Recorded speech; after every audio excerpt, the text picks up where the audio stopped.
professeur Danfakha daal di ànd ak ndaw yi jàpp ci seen mbagg li moom itam ñu ngir fecc mi mën a neex ci askanum Sénégal ba tey rek kon nag coach yow lay njëkk nuyu tey ndaxte nag je suis contente. Non mais c'est réciproque. Ça va? Ça va alhamdulilah sant yàlla bu baax julli ci sang bu tedd bi alayhi salaatu wasalaam jëm contentement ak mbégte rawatina tey nag ak MD6 yoo xam ma tuuti rek. ci yëngu mais daara ji bi daf ñu bercé di nuyu Mama Ndak di nuyu madame Cissé maître Louisa Diandi dañu am avocat bu bees ci kër gi. Ah oui c'est vrai. MD maître Louisa Diandi xam naa bis kenn gis nga ko moo nar a plaidel gars yi di la nuyu Asma di la wax di la ñaanal yàlla may la wér. dëgg la te ngay noppalu naga di nuyu chers téléspectateurs de la chaîne leader yëpp di leen wax sant nañ leen bi gërëm nañ leen bi màggal nañ kulum Aïcha mi ngi doon coach Moussa loolu da ciy baax dama bëggoon woon rek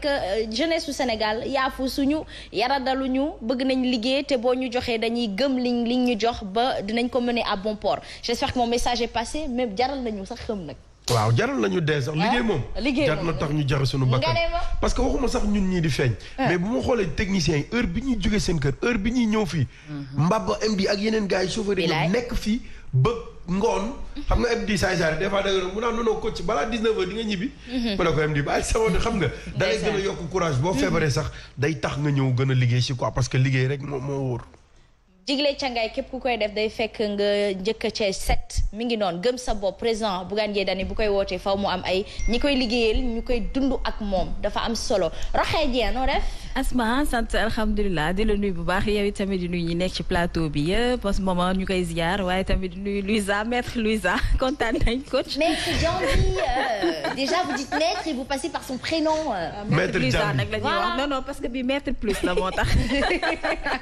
di leen nuyu bu baax. baax fépp waaye mën ci nekk ñu ngi leen nuyu di leen ziar di leen bëggee lu bëree bëri ndaxte da ngeen a jàpp te bàyyi comme ni nga koy waxee saa su nekk fidèle ci Sen TV fidèle ci D-Média moo tax fépp waaye mën ci nekk biir réew bi ci réew ñu ngi leen di ziar bu baax a baax. mi ngi noonu Louisa Diandi aujourd'hui elle est passée de première dame à procureure de la République alors madame la procureure. bonjour bëgg nag ñii naan maître yow nga xàllee ko ca procureur yow non lu ngeen ma yenn rek jël naa la xam naa ni yéen noo leen ma ko fon daal dama koo niru moo non Mbaba inspiration la lii yëpp Mbaba la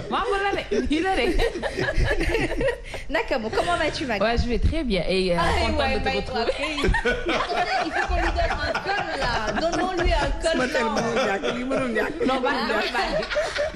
Non lañ ma solo damay bàyyi. ëpp naa def déedéet bëgguma loolu. kuy garaaw rek jàppal MD du nit. kenn mënu fay tranquille ndax MD waaye jërëjëf amul benn problème nangu naa ko heureusement. Aïcha en tout cas mi ngi noonu passons de maître à mère notre maman Ndak di ko ziar bu baax a baax di ko nuyu maman noo def. maa ngi sant yàlla bu baax di am mbégte ak bànneex macha allah di toogaat ci macha allah émission Subatel bi nga xam ni ñëpp koy xaar à travers le Sénégal ak le monde entier yëpp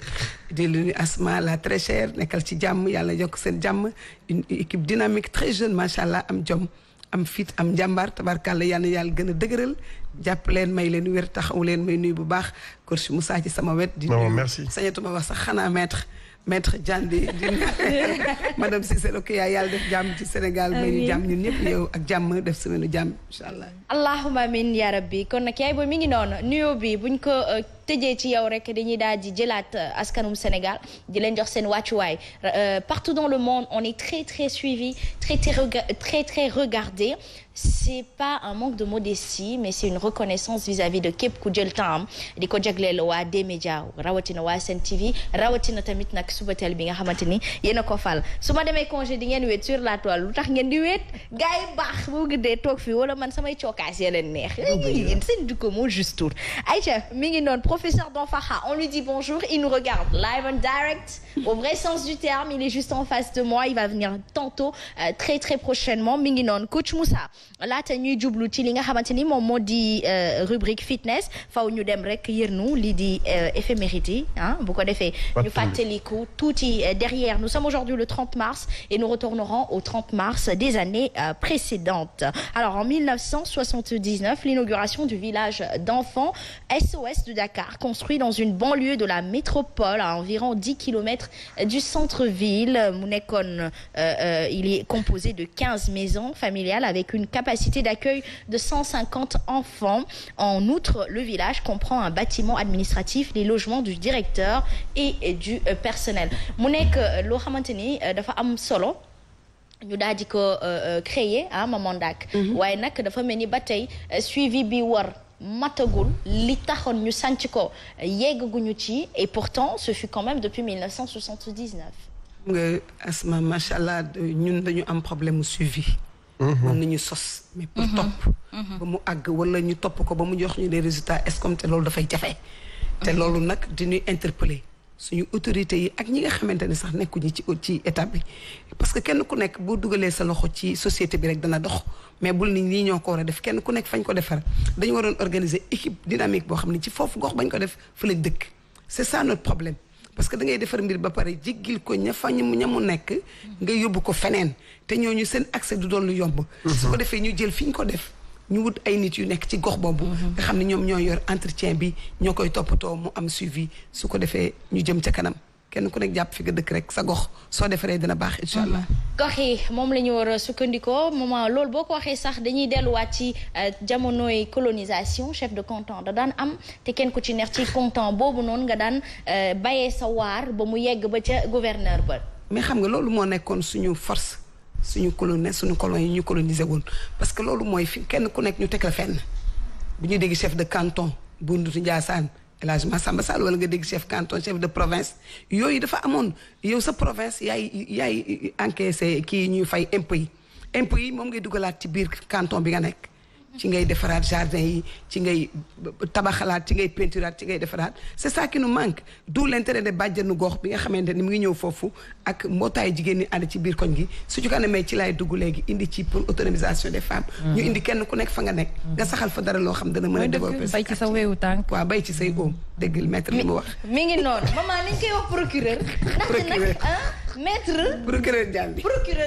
xam nga procureur di nga àtte di nga plaidoyer di nga enquête boobu dafay mat sëkk. te comme yëf yi dafa xaw a dëng mu ñëwee day kii. jubbanti rek. ñetti casquette yee gën a wóor daal. Aïcha 30 mars ba tey moom la ñuy desandi 1987 Rokhaya Dieng l'université de Dakar est baptisée du nom de Cheikh Anta Diop. Ce fut avec un immense plaisir et on continue justement avec fierté di fa jàng mu nekkoon Cheikh Anta Diop nekk savant sénégalais de renom fondamental d'Afrique noire dont il dirigeait le laboratoire de datation au carbone 14 et de l'avenue qui passe devant l'université. Cheikh Anta Diop yaakaar naa ne mooy le visage de la culture sénégalaise, le visage en quelque sorte de la révolte culturelle même je dirais sénégalaise. Donc avec un immense plaisir on se rappelle justement que en 1987 ci lañ ko duppee foofu noonu nga xamante ni moom moo di université de Cheikh Anta Diop de Dakar. Asma étudiants yi dañoo war a jël référence nag. waaw dafa jot nag. waaw xam ne université bi ñu nekk bu ñu fa duggee war a mën a am jom. gën a mën a continuer jàng xam lan mooy seen objectif surtout. parce que am na étudiant. mais ñoom ñoo la gën a xam. carbone 14. qu'est-ce qui représente carbone 14. américains yi fi ñu teg carbone 14.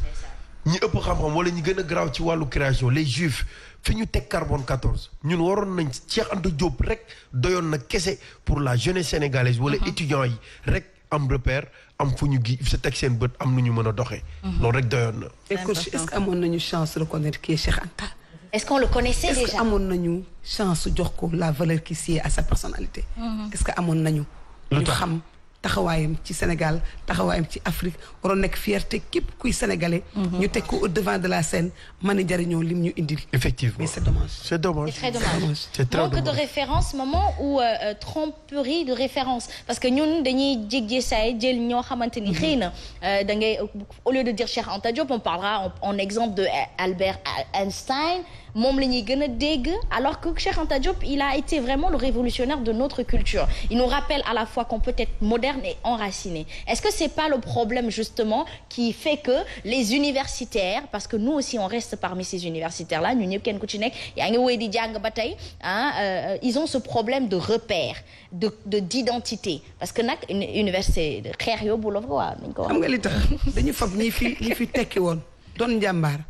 xeex suñu réew ba ñu am indépendance taxawal seen dignité ku mel ni Lat Dior ku mel ni Alboury Seynabou ku mel ni Bouna Madjiguène Basse ku mel ni Maba Diakhou ñu réere ñu jàngaluñu dans les écoles dans les petites écoles ñu commencé ko jàngal xale yi pour ñu xam leen soo xamul sa héros ba màgg da ngay réer te ku réer nag neexu la àndal déedéet da lay réeral waaw gis nga fii dañoo sànku mër li gën a yéeme ci loolu ci mag ñi boo jëlee lépp ci wàllu économie Sëñ Tuubaa li mu ci bind ci wàllu H2O H2O oxygène li si maam El Hadj Malick bind buñ ko jëloon jàngale xam-xamu mag yooyu professeur après bu ñu ñëwee peut-être dinañu wax lan moo tax loolu indiloo d'accord ñu jàng ay la guerre de sécession jàng yeneen ak yeneen yi fi amoon yi nga xam ne ak chaque fois loolu lañ lay indil mais lu ku mel ni Cheikh Anta Diop université waruñu ñam rek di ñëpp xam nañ tur bi mais kan mooy Cheikh Anta Diop. effectivement. nañ dem ceytu nañu xool kan mooy lan la Cheikh Anta Diop defoon wan ñu bàmmeelam wan ñu li mu liggéey indi ñu ko defal ñu bibliographie mu gën a yaatu mu bañ a yem ci benn annuellement wala. mais tout le temps xool fi mu jóge ak fi mu yegg si. pour li ngay wax ci modernisation ak ci traditionnel ñu xool mag ñi li ñu fi bàyyi te ngal la bindu mag ñi ñu dugal ko. ci jàng bu mag. justement foofu laa doon daanelee tamit Louisa Diagne dafa jot nag xam nga xale boo bu xamul kuy Cheikh Anta Diop ci buñ koy taataan ci yoonum jàng ba tey mu dem ba université du xam njëriñu bërëb ba. bërëb parce que waxoo ko kan mooy borom bërëb bi. léegi nag dafa jot ñu wax borom bërëb yi Sénégal dafa am ay ñoñam dafa jot ñu dugal ko ci suñu programme scolaire. On n'a pas de honte, je pense, à faire preuve d'humilité, de savoir qu'on est en perdition de notre identité et de revenir justement à la base qui est de pouvoir, ne serait-ce justement connaître que ceux qui se sont battus pour l'indépendance réelle du Sénégal. mi ngi noonu dañ koy ndar keppe fii far dugg nag ci tàggat yaram fitness daal di jox lengey coach Moussa mu doxal.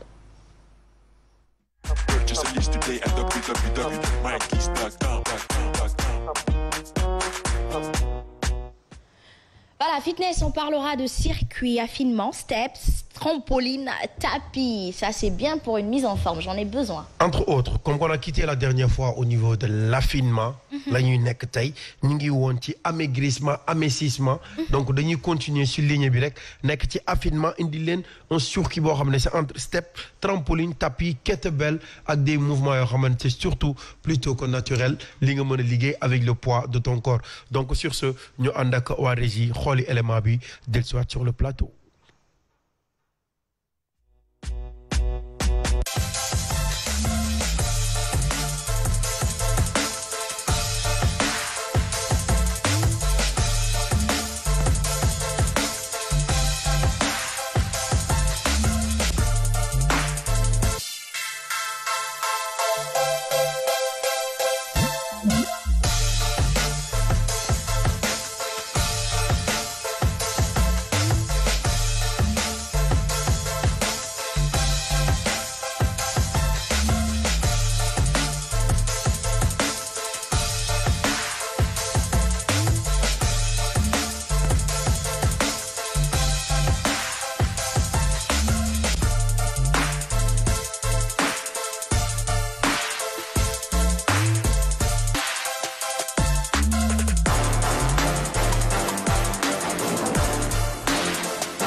ayca mi ngi noonu coach nii la ñuy affiné wu daal. voilà kii pour nga mën am affinement bu gaaw boo xam ne dafay définir sa yaram tracé ko ba pare nga xam ne doo ci perdre temps bu bari circuit training 12 15 à 20 minutes ça dépend ci athlète bi condition physique bi mu am bu dee un débutant la defal ko benn training wu 10 minutes si quelqu'un de confirmé la mën nga ko yóbbu 15 à 20 minutes bu confirmé nag wala mu nekk koo xam ne bon comme genre Asmaï la mën nga ko jox benn 15 20 minutes 30 minutes nag bu dee athlète de haut niveau à 45 minutes mu nekk entre step gis nga élévation des genoux ñëw def trampoline pare trampoline jël poids yi ndaw yi ñëpp dañ naan poids mais kettlebell la tudd donc moom ngay jël tu l'utilises avec les disques pour faire les abdominaux en même temps di nga liggéey tout le corps entre trampoline kettlebell tapis ak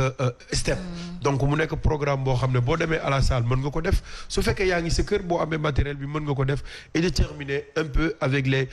ski-ups lii coup de genou à la poitrine blocage dina traverser tronc supérieur bi colonne vertébrale abdominaux bi lombaires yi donc là on est sur les jambes et sur les hauts du corps donc tu as une pierre plusieurs coups comme je dis surtout les membres supérieurs et inférieurs nga synchroniser ko noonu ba mu permettre la nga am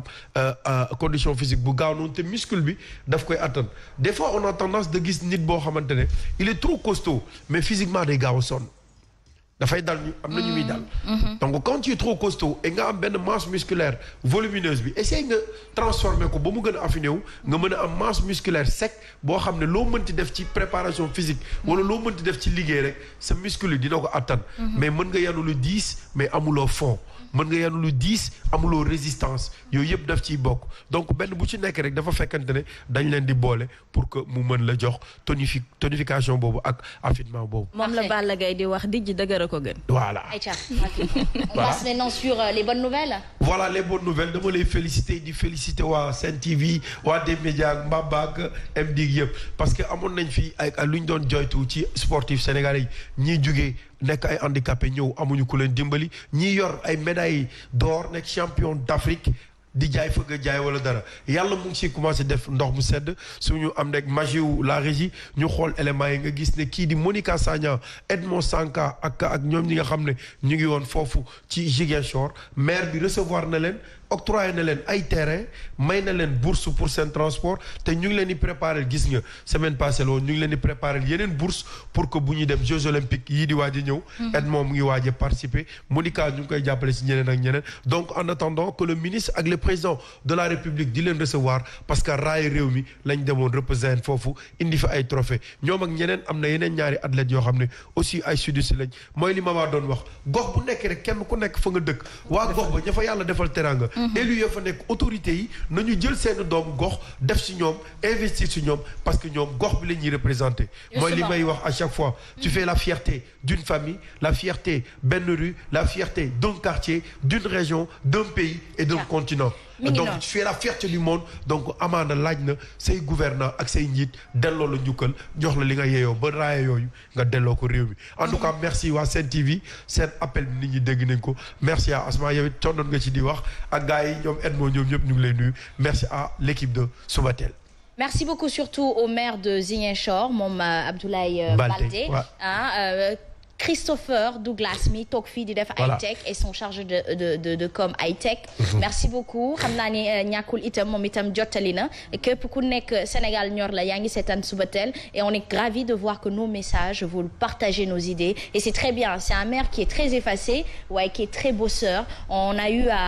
on va certainement l'inviter il dit ne pas être très télé mais il faut qu'il vienne justement partager avec nous li nga xamante ni moom moo di son expérience de maire. Et comment il arrive à être aussi proche justement de sa population ou de sa région. En tout cas, merci à coach Moussa, mais je pense que chacun a un petit mot de remerciement. C'est ça, il faut que ñu remercier ko encourager ko parce que li ñuy wax ni ko def lu baax siiwal ko. pour keneen ki waroon a jëf ju mel noonu. su ko jëful mu jéem ko roy. effectivement parce que roy baax na torop toppandoo lu baax surtout lu am solo la pour que ñun ñu développer ak fi suñu dëkk bi toll. C'est important. c'est important bi ngi noonu maman li nga wax dafa am solo def lu baax ndax ñu mën cee roy ndaxte ni nga wax rek kenn ku ci nekk gox bi nga nekk boo demee am na koo xamante ne war na la fa mën a jàppale mais aussi médias yi li moom mooy seen liggéey fësal surtout bu ñu nee des médias na dañ koo xàmmee ci loolu Sen TV dañ koo xàmmee ci loolu Grand Cœur bu njëkk bi je crois que fii la dooree grâce à Prési Bougane ndaxte moom lépp loo xamante ne rek ñeel na askan wi daf koy fësal ba tax ne képp koo xamante ne am nga problème rek sa xel dafay dem ci Sen TV wala Zik FM donc mu nekk loo xamante ne askan wi xam nañ ko donc askan wi moo ñu fi tax a toog képp koo xamante ne am nga problème rek war nga mën a ñëw fii daal di koy toog wax ko ñu fësal ko pour ñi nga xamante ne ñoom yàlla may nañ leen xol bu baax xol bu mën a supporter mu daal di leen ci jàppale loolu c'est à encourager. mi ngi noonu coach Moussa surtout toutes mes félicitations à toi ndaxte yombul nga bokk game bi ak ña ca ne ba pare nag xajal leen ci lool ndaxte élément bi boo ko indiloon fii xëy na duñ ko jàllale buñ ko jàllale xëy na lii xéwal gi du ci juddu merci beaucoup à toi yàlla na yàlla fay la sa xol. En tout cas comme ni ko ñëpp waxee rek li moo am solo ça veut dire que le contenu qu'on fait passer ici est important et qu'on est sensible à l'appel si ñi nga xamante ne mooy la jeunesse wala des jeunes comme nous wala ko ñoo xamante ne dañuy partager li nga xamante ne mooy monde sportif bi c'est pas pour rien qu'il y a vraiment énormément de rubriques ici qui parlent de l'entrepreneuriat qui font appel ou bien qui mettent vraiment des rubriques qui mettent au devant li nga xamante ne moom la liggéey et puis les oublier en tant que entre guillemets mais en tout cas félicitations et nos encouragements ci au maire parce que lii le maire di jëriñ lii le maire di jëriñ exactement télé bi fësal ko mu c'est-à-dire que réactivité moom loolu moo baax en fait ci koo xamante ne population bee la fal donc du coup écoutez on est content tu es content ouais Aïcha merci beaucoup coach Moussa merci pour le mérite vous revient yéen it parce que bu ñëwee kenn ku nekk indi sa partition wax ci liñ ci war a wax ñaaxaat leen bu baax sunu njiit di def loolu en tout cas merci à tout un chacun merci képp ki nga xam ne yaa ngi siy jàpp saa su ne baax na Aïcha mi ngi noonu dañuy dugg léegi rek savoir vivre savoir être moo xam itam astuce ak Rokhaya Dieng ici tout de suite.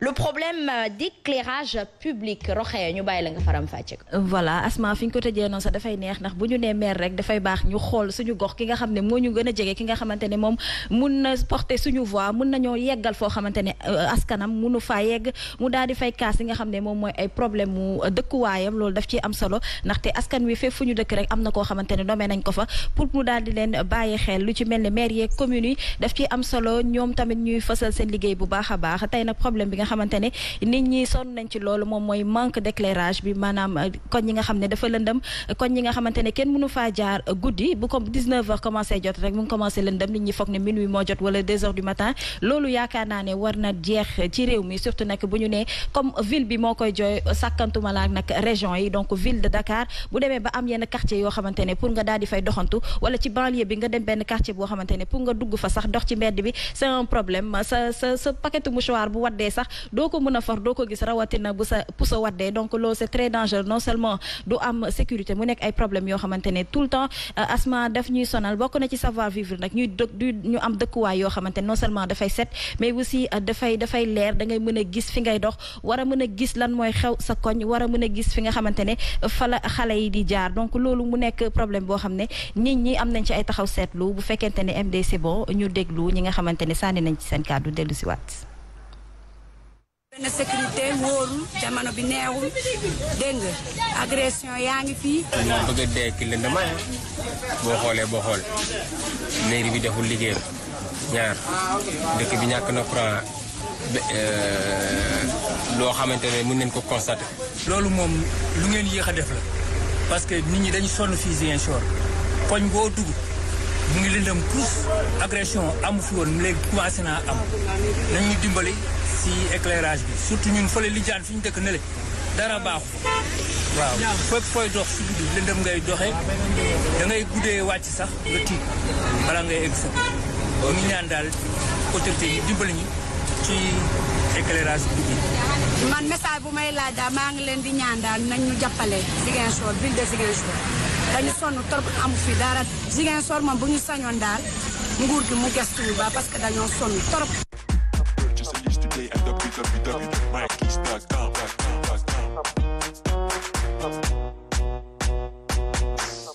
ba tey ñuy woy ci ñaxtu yi waaye tamit moom mooy làbbali fas gi man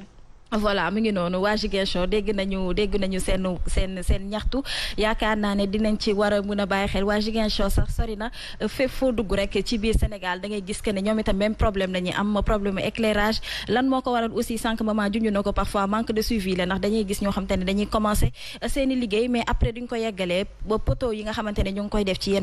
def ci koñ yi aussi ñu gën koy yokk ndaxte Sénégal soxla nañ lumière ndax insécurité bi dafay bëri comme niñ ko xamee poteau yi nga xamante ne aussi bu ñu meree ñu ngi koy tocc ak yeneen loolu aussi nañ ko bàyyi parce que bien public la ñun ñëpp ñoo ko bokk boo ko yàqee sa bopp nga yàqal aussi fii li nga xamante ne ñu ngi ko ciy débranché câble yi nga xamante ne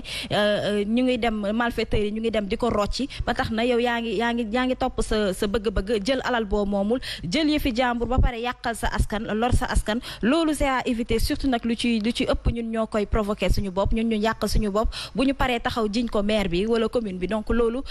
c'est à éviter coach yaay maa ngi gis yaa ngi ci yëngal bopp loolu la il faut que ñu wax ko parce que dañ koy dund képp ku ci nekk rek sa koñ boo sañoon dafay daal di tàkk gën a leer Dubaï donc loolu aussi dafay daal di am solo mais aussi ngeen éviter di laal poteau yi nga xamante ne dafay faral di weng ci quartier yi loolu c'est très dangereux moom itamit nañu moytu bu baax bokk na ci savoir vivre bàyyi bagage yi nga xamante ne moomuñu ko xamuñu luñ ko defaree lu ci mel ne câble yeeg fii li di lang asma ci koñ yi xale yi na ngeen di parents yi na ngeen gën a surveiller xale yi pour ñu bañ ko laal ndaxte yaakaar naa mën na leen jural ay gàllankoor yu bëree bëri ba ñu mën ci ñàkk seen bakkan kon nag lancé appel bi ñuy def moom mooy mairie yi ñu daal di leen wax ñoom itamit ñu gën a def seen liggéey kenn ku ci nekk sa gox li mu manqué yow xam nga ko bu fekkente ne jox nañ la li ci war pour nga jàppale sa dëkkuwaay yaakaar naa ne war nga ko mën a def comme dañuy fàttali tuuti rek mburoog sow idi moom itamit ay jamono waa Thiès ñëpp kontaan nañ parce que gis nañ lamp yi ni mu fa tàkkee woon donc keneen ak keneen donc loolu yaakaar naa ne c'est à appliquer comme ça Sénégal gën a mën a émerger. incha allah rabbi yàlla baax na nañuy làbbali fas gi rek incha allah bu yàggee mu daal di raw di la canta ngërëm bu baax a baax ci li nga indi ndaxte dafa am solo ñu daal di bàyyi xel yi ni mel ndaxte alalu askan bi la te kenn ku ci nekk war na ko def sa alalu bopp bu ko defee di nga ko sàmm. merci beaucoup à toi Rokhaya Dia. merci beaucoup à toi Asma di fàttali rek Sénégal ñu bëri ñu ngi laajte soleil bu bëri bi naaj bu bëri bi fi am pourquoi pas ñu mën a exploiter énergie solaire boobu loolu tamit def ci am solo bokk na ci astuce bokk na ci li nga xamante ne war na mën a tax dëkk bi duñu am problème mu électricité loolu aussi mu nekk beneen fenêtre buñ narati ji beneen yoon incha allah. incha allah rabbi ci noonu nag yow ak coach Moussa dama leen di gërëm bu baax a baax daal di invité kii di professeur Danfakha ak Binta Ba ñu daal di daw rek dugg ci li nga xamante ni moom moo di développement personnel wala économie en attendant que ganu suñu yaay di daal di dikk mais aussi on fera place à Luisa Diandi qui fera beauté aujourd'hui merci beaucoup coach. Merci à tout le monde. Merci à tout le monde. merci beaucoup Rokhaya. merci beaucoup à toute la famille Cissé képp koo xamante ne sant nga Cissé rek maa ngi lay nuyu bu baax a baax. Aïcha mi ngi noonu jeeg da ngay joŋee surtout boo nobee sa waay nii la da laa sargal ko Aïcha Luisa Diandi dans beauté c'est tout de suite.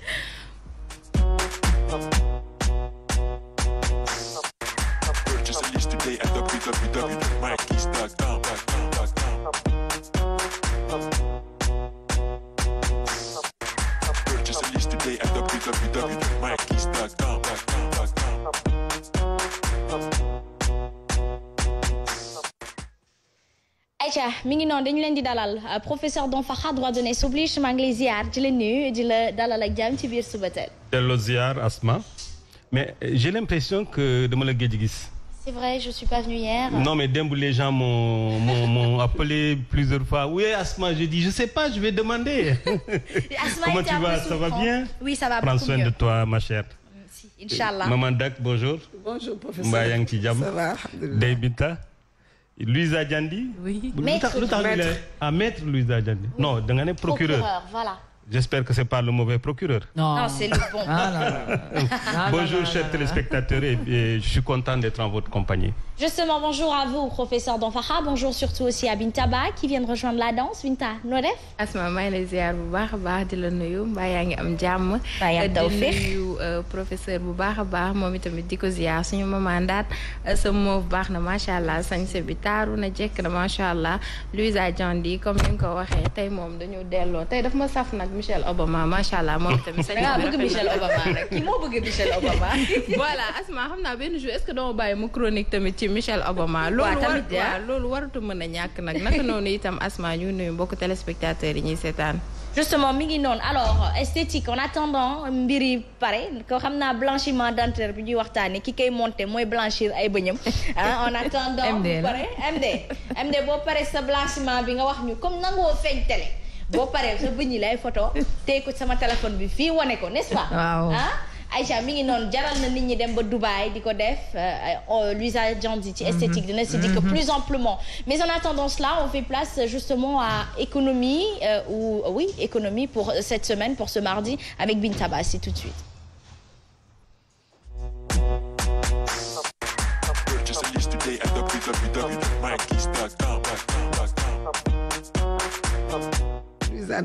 Voilà, mi ngi noonu économie, nous allons parler justement Binta Ba, je te laisse annoncer le sujet. Voilà Asma comme ni nga ko waxee rek noonu la démb nag dama soloon sama daal dem ba Tëngéej démb moom daanaka fa laa yendu man ak Mansour Dieng maa ngi koy remercier bu baax a baax. alors Asma dem nañ ci diwaanu Tëngéej la sabab nag ñu doxantu fa mooy rek fexe ba xam ginnaaw état de catastrophe sanitaire bi nga xamante ne yëkkati na ko jaaykat yi faree foofu ci Tëngéej naka lañ ko gisee bu élément bi yembee dañuy dem ànd ci ak tonton Maba ak MD dëgtal leen ko dellusiwaat léegi.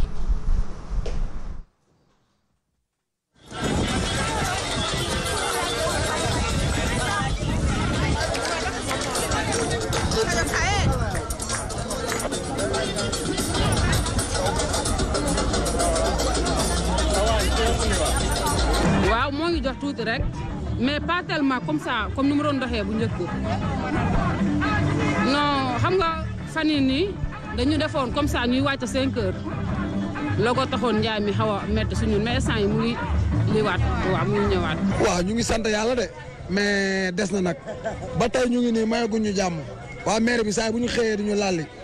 saa yi bu ñu xëyee dañuy lalli te ñun amuñu lu lii ñun si lii lañ yaakaar. nii laa jàppoo nii laa jàppoo waaye daal man gisuma ci sama bopp wax dëgg yàlla gisuma ci sa nu muy jare xoolal taabal la nga ne rek taabal laa amoon damaa tiidi taabal ñu nag gisuma sama bopp gisoo dara looy jaay maa marché bi métti na dëkk bi métti na. jaay bi kay daa mos a dox ñun feebar bu teggee kaw day dox ndax dañoo gëm si bopp gëm ne président may ñu ministre may ñu ma dem may ñu yàlla mooy maye. des fois ñu ngi jëlee Noto des fois ñu dem Kayar des fois ñu dem Pire fu nekk lañ koy jëlee daal waaye des fois marché bi naqari na nga jaay ay 5 saaku yaa ñaari ponk lu góor bokk ko ku si nekk jël 2500 di si suturloo bañ a tàllal loxo rek nag ñu ngi ñaan Macky Sall nag mu dimbali ñun commerçant yi ndaw yi dañoo sonn amuñu place te bëgg nañ ko ñu dimbali. le problème mooy nen bàyyi waxi feebar bi te jublu si liggéey bi réew liggéey ko yor liggéey du ay wax yorul réew tabaxul réew demalul kanam réew liggéey moo jëmale réew kanam nañ jëb ba wàññi wax bi Sénégal yi ñu sonal mooy wax bu bëri bi nañ liggéey xale ñi ngi xëy 4 heures du matin si marché bi 4 heures du matin ku siy xëy ba nga liggéey kon nañ jéem a jàppale xale yi bëgg nañ liggéey.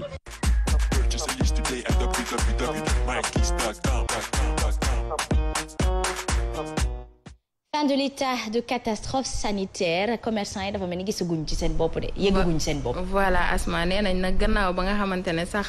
jeexal nañ ko dafa am ñoo xamante ne dañu ragal ba tey genre Louisa ak genre Asma ba léegi. dañu jàpp ni feebar baa ngi fi ñemeetuñoo dem fenn donc jot na tamit ñu ne ñooñu rek nañu sàlloo seen ay masque demaat ci marché yi parce que tamit comme ni président waxoon rek feebar bi waruñu ko bàyyee suñu ay vie gaa waaye suñu économie yi tamit waruñu ko bàyyee li nga xamante ne moo di feebar bi mu nasaxal ko ginnaaw ba nemmeeku nañ ne àdduna wërngal këpp jamono ji comme yaramu mag la fépp foo laal rek dafay metti ndax mbas mi nag fépp fu mu jaar rek am na ay dégâts yu rëy yoo xamante ne def na ko donc mu nekk plaidoirie boo xamante ne les commerçants bu Tëngéej def nañ ko Asma ñun moom fépp fi nga xamante ne nit nekk na fa rek bu soobee suñu borom dinañu sol suñu ay dàll dem déglu la bu ko defee yeggee sa ay jàmbat fi ñu ko war a yeggee voilà bu ñu jógee ci ñoom jaaykat yi nag dañuy dem ci dawalkatu oto yi ñoom itamit ñu laaj leen lan mooy seen ay jàmbat rek ñu mën ko yeggee askan wi. biñ ko levé ak léegi de transport bi yënguwul ndax Tëngéej dafa bari ay anarchie. pandémie bi am ba tey liggéey bi dara doxul dañuy xëy suba ba ngoon di toog par connaissance rek nga mën a liggéeyee quoi. fu nekk garage ak ensuite bon mayuñu jàmm amuñu yoon yu baax dëkk bi doxul amoo foo jaar ba dem foo tourné gaa yaa ngi lay indil ay ñol-ñol mooy loolu daal. transport bi zéro dañuy xëy soo ba ngoon du ñu yab dara Macky Sall moom war nañoo dimbali. de 6 heures du matin à 14 heures doo gis client bu leen ñaata nañ kaay yóbbu. non ba tey dafa gën a pire sax gisuñu si tan gisuñu dara ba tey dafa gën a catastrophe quoi à part ça boo amul connaissance doo liggéey quoi maanaam Tëngéej dafa bari ay garage quoi fu nekk waay def garage fu ne waay def garage te toutes les routes sont bitumées quoi dara tali maanaam benn baaxul waaw yàlla ñuy dimbali rek. autorité dëkk bi ñu jël si ay matuwaay xam ne Tëngéej dëkku cosaan la war na heure bi waroon na fekk avancement bi romb fii quoi waaw parce que si 4 communes yi la bokk kon nag dañu war a dimbali ci loolu quoi. problème bi mooy que état du Sénégal jéem ñu jàppale ci yoon yi jéem ñu jàppale ci organisation garage yi ñun chauffeurs yi te xam ne ci dëkk bi lañ bokk.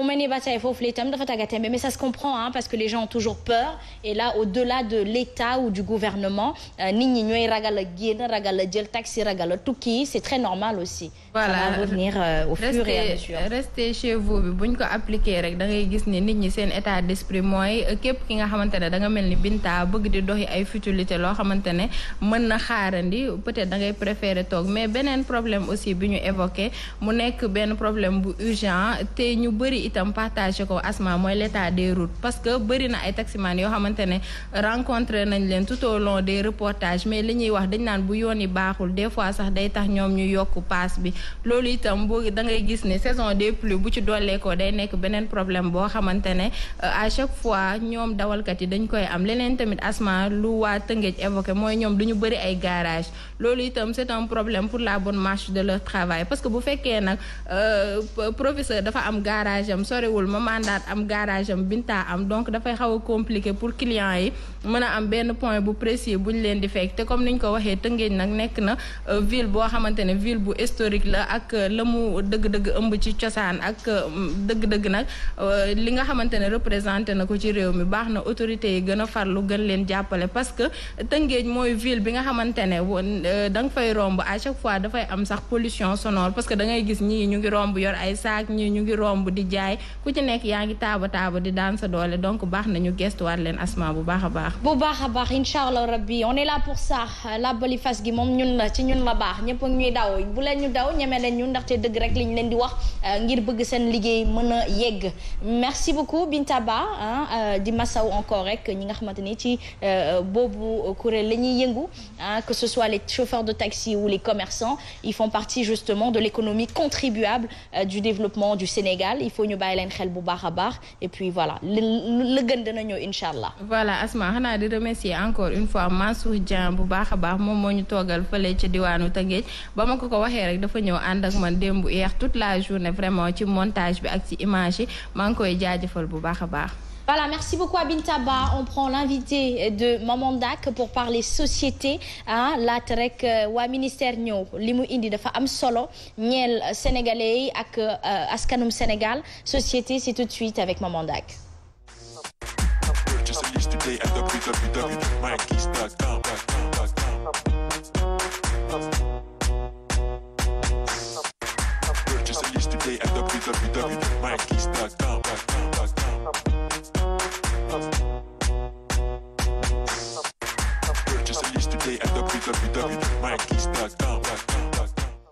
Aïcha maman dañu lay bàyyi nga dalal sa gan beneen maman itam maman soxna Sow maman ñoo ngi lay ziar bu baax a baax dalal ak jàmm ci suñu biir yàlla nangu ziar allahumma amin ya rabbi ma bàyyi la rek nga pelloo ak sama yaay ji ci waxtaanu mbootaay tey waaw tey nag xam nga ñun dañuy indi chaque jour ñu indi fait de société wala ñu indi thème tey nag ñu tànn ay jigéen ñoo xam ne elles sont parties de rien pour nekk tey tabarkalla mu ki fi teew nag tey nekk Adjaratou Soxna Sow nekk coordonnatrice bu collectif des femmes musulmanes des femmes d'affaires musulmanes du Sénégal COFAMIS ñu woo ko tey nag pour mu wax ñu mu nuyoo wax ñu itam lan mooy COFAMIS ci lan la jógee ak naka ngeen def ba egsi fi tey. waaw auzu billaahi mina sheytaani rajiim bismillaahi rahmaani rahiim Adja Ndaak maa ngi lay nuyu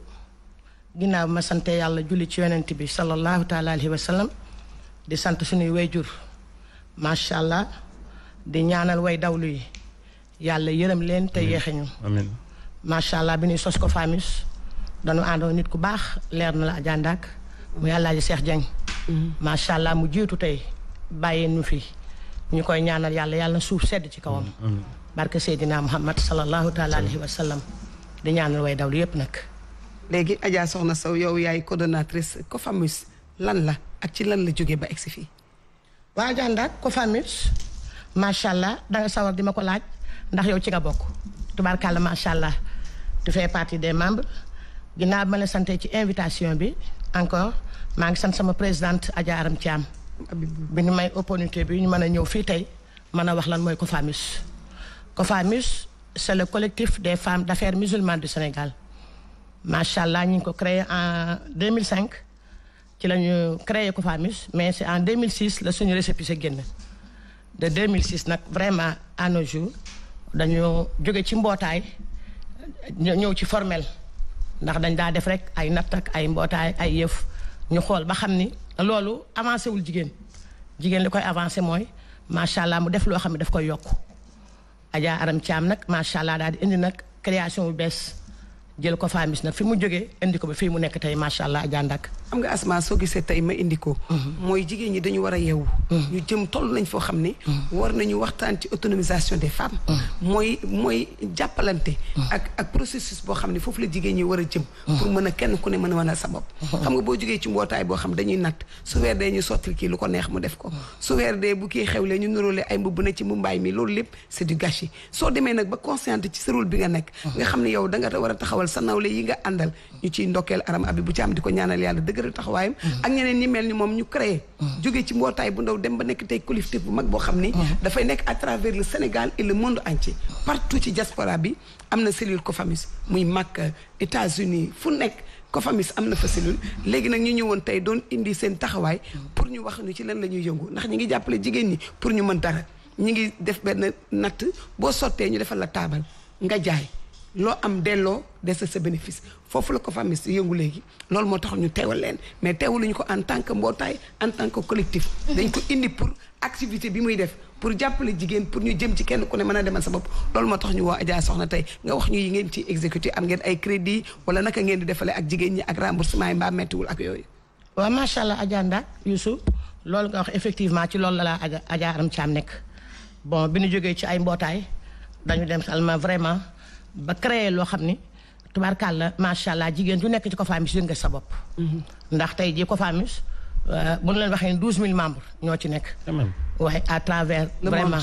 les 45 départements diaspora bi vraiment à l'étranger fu dëkk nekk COFAMIS am na fa cellule région yi dinaa ci ñëw ndax ñooy sama bos tam les 45 départements fu nekk COFAMIS am na fa cellule ñu nekk nag am ay volets yu ñuy def. COFAMIS mu ngi ci volet financement. su ma yegsee volet financement dama fay taxaw 1 minute rek pour remercier la première dame ndax en 2015. moo ñu jëkk a jox waaw. la première dame Adja Marème Faye macha allah loxo war na ci dugg ci yooyu am na voilà wax dëgg yàlla yaayu ñëpp. en 2015 moom moo ñu jëkk a jox financement boo xam ne fekkoon na nag ñu nekk ci ñun ndax COFAMIS ñun dañoo jóg rek ànd ak suñu doole mais en 2015. la première dame ñoo jox ñu financement macha allah ñu ciy dox nag ba nëgë ni. parfait alors maman foofu noonu dama fee daal di taxaw rek dugg tuuti. dikkaat ci li di cosaan dañ daan faral di gis ne ni natt yi ñu bëri dañ koy def.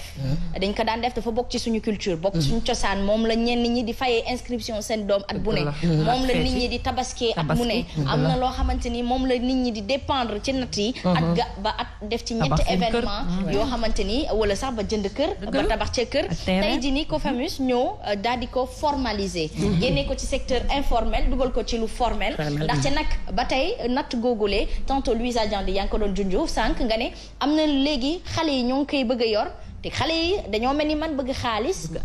dëgguñu te ànduñu ci ak ngor kon dafay baax mag yi nga xamante ni ñoom ñoo ko tàmm démb seen ngor des ci ba tey ñu daal di gën a uufaat gune yooyu le won leen fan la ñuy jaar ngir mën a tamit tedd ndaxte nag natt nekkatul pour teggi rek jënd or yaay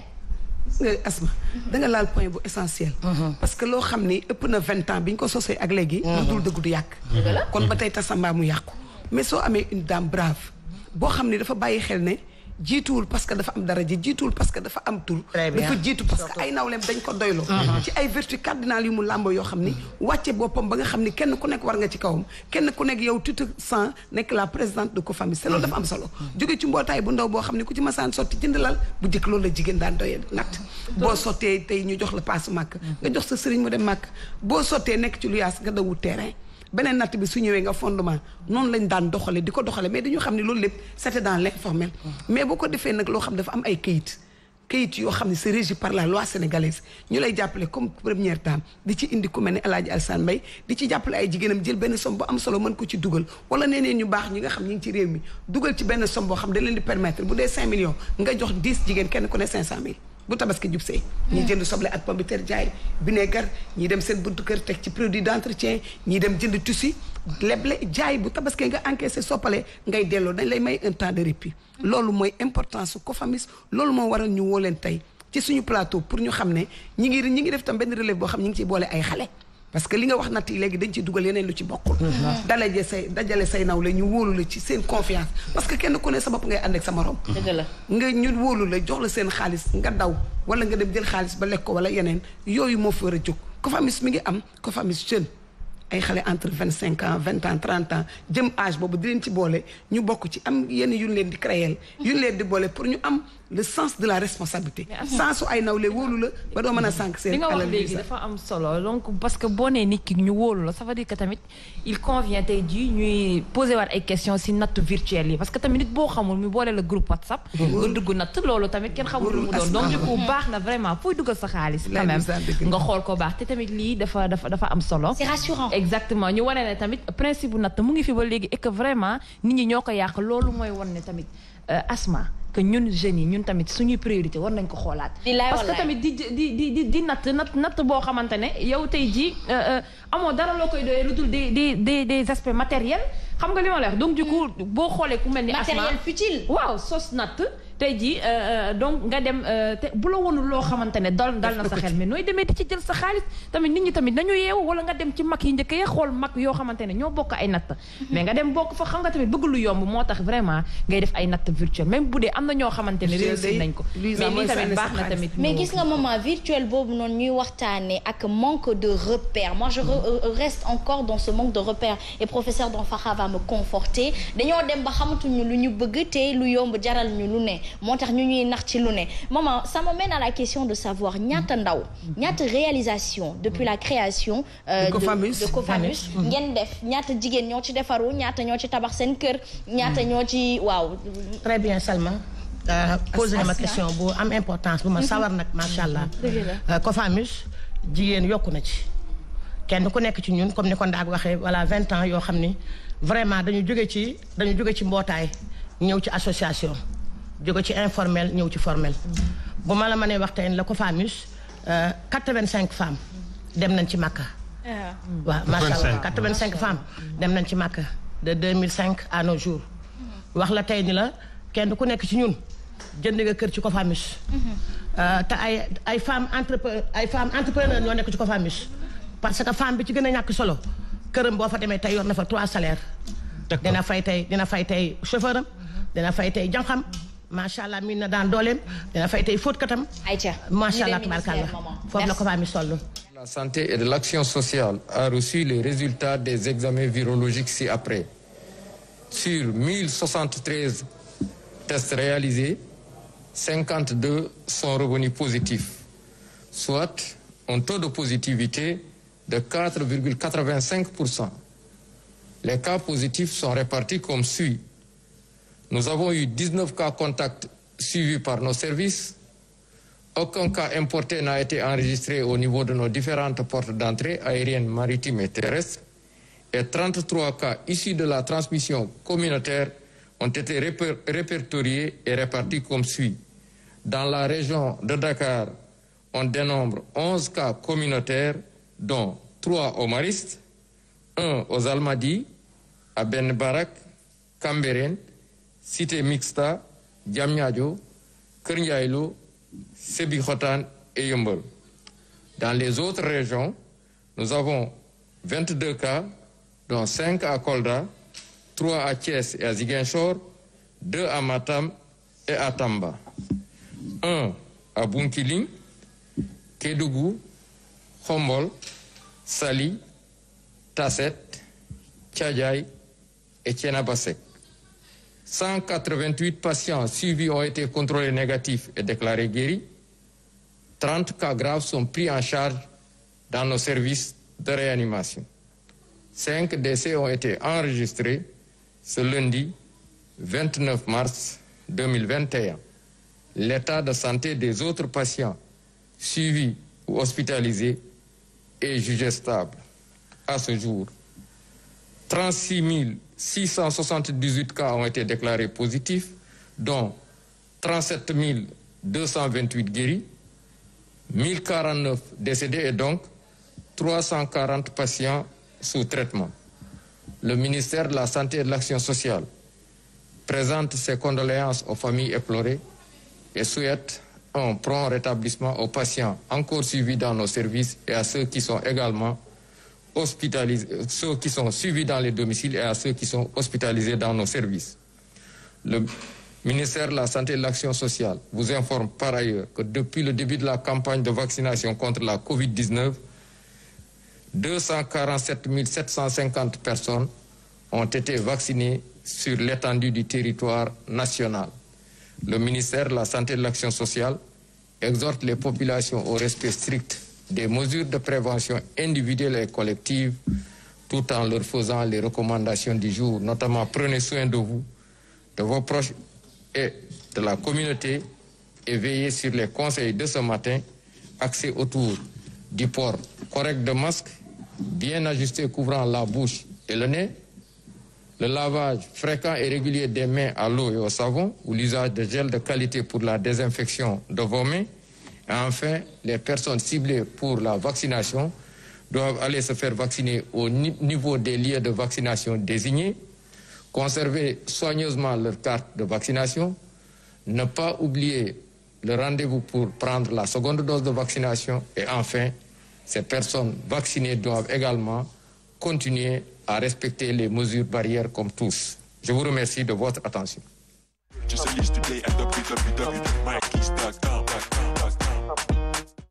Action sociale tey bésu talaata fanweeri fan ci weeru mars mi ñu nekk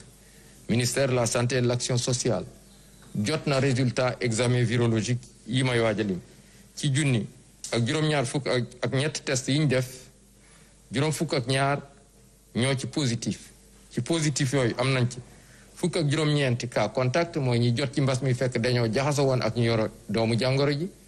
amuñ ci benn cas importé maanaam ku jóge bitim réew waaye am nañ ci fanweer ak ñett ñu tuddee cas communautaire ñooñu mooy ñu jot ci mbas mi fekk xamuñu fi ñu ko jëlee walla ki leen ko wàll ñooñu seen lim nii la tëddee ci Ndakaaru ak li ko wër am nañ fukk ak benn yu tëddee nii ñett ci Mariste benn ci Almadi benn Barak Cambérène Cité Mixa Diamniadio Kër Ndiaye Lo Sébikotane ak Yeumbeul ci région yi am nañ ci ñaar fukk ak ñaar yu tëddee nii juróom ci Kolda ñett ci Thiès ak Ziguinchor ñaar ci Matam ak Tamba benn ci Bunkiling Kédougou Khombol Sali Tasset Tchadjaï ak Thiénaba-Seck téeméer ak juróom-ñetti fukk ak juróom-ñetti malade ñu entré woon hôpital ak ñu doon topp ci biir kër yi wér nañu bés ni ki tey dinañu génn ba si yàlla àndee fanweeri malade ñoo nekk réanimation juróomi malade ñoo ñàkk seen bakkan bu su démb altine ñaar fukki fan ak juróom-ñeent ci weeru mars mi ñu nekk ñeneen ñi des hôpital ak malade yi nga xam ne ñu leen topp ci biir kër yi ñu ngi am tan ci bésu tey dalee ko ci kaw bu njëkk ba Sénégal wëññi na fanweeri junni ak juróom-ñett ak juróom-benn téeméer ak fukk ak juróom-ñett ci ñi nga xam ne jot nañ ci doomu jàngoro ji ci ñooñu fanweeri junni ak juróom-ñaar ak ñaar téeméer ak fukk ak fukk ak juróom-ñett wér nañ si junni ak ñeent fukk ak juróom-ñeent ñoo ñàkk seen bakkan mu des ci loxo docteur yi ak ci lalu hôpital yi ñett téeméer ak ñeent fukki malade ministère de la santé et de l'action sociale mu ngi ñaanal ñooñu génn àdduna yàlla xare leen àjjana di ñaanal ñooñu des hôpital ak malade yi nga xam ne ñu leen topp ci biir kër yi yàlla may leen tan ba ñu génn ak jàmm ministère de la santé et de l'action sociale mu ngi leen di xamal tamit bi campagne vaccination bi ñuy jagleel mbas mi dooree ba léegi ñi jot a ñàkku ñu ngi toll ci 2 téeméer ak ñeent fukk ak juróom-ñaari junni yu teg juróom-ñaar téeméer ak juróom fukk ci Sénégal yépp ministère de la santé et de l'action sociale mu ngi woo askan wi ñu gën a sàmmonte ak digle yi ñuy joxe bés bu nekk di leen wax na ngeen aar seen bopp aar seeni njaboot aarale askan wi di bàyyi xel ci mbir mi di sol seeni masque ni mu waree masque dafa war a muur gémmiñ ak bakkan di raxas seeni loxo saa su nekk ndox ak saabu wala di jëfandikoo gel yu ànd ak qualité ñi war a ñàkku tamit ñu ngi leen di ñaan ñu dem ci bërëbu ñàkkukaay yi bu ñàkkoo ba pare nañu denc seen carte bañ a fàtte seen rendez-vous pour mun a tollante vaccination bi waaye di wéy di sàmmonte ak digle yi ñu joxe bés bu nekk ministère de la santé et de l'action sociale mu ngi leen di sant di leen gërëm wasalaam.